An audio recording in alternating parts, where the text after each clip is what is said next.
ძალიან პოპულარულია და რა ვიცი ვიღარ მეკითხება ამ კოლაგენზე, არის კომპანიები, რომლებიც აწარმოებენ უშვებენ კოლაგენს და ყველაზე მთავარი ფაქტორი რისთვის არის საჭირო, ხო? რომ მიხვდეთ, რომ თქვენ გჭირდება თუ არა კოლაგენი და დავიწყებ აქედან.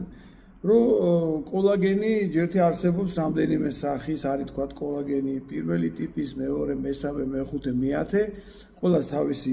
მიმართულება აქვს მუშაობის, ამავე დროს გეტყვით, რომ კოლაგენი ერთ-ერთი მნიშვნელოვანი ცილა ჩვენ ორგანიზმში, ყველა ცილების საერთო რაოდენობის 1/13 დაახლოებით 30-32% არის კოლაგენი და მისი დეფიციტი არის ძალიან ხშირად ისეთი პრობლემების ესე იგი განპირობებელი, რომ ადამიანები სულ სხვაგან ეძებენ მიზეზებს, ექიმები სულ სხვა რაღაცა დიაგნოზებს ვავენ, სულ სხვა რაღაც დანიშნულებას აძლევენ და სინამდვილეში აქ პრობლემა არის კოლაგენის. დავიწყოთ იქიდან, რომ კოლაგენის, აი პირველი და მესამე ტიპის კოლაგენი ეს არის აუცილებელი კომპონენტი ისეთი ნაწილებისა ჩვენი ორგანიზმის, როგორიც არის ხტილები, სახსრები, როგორც არის მყესები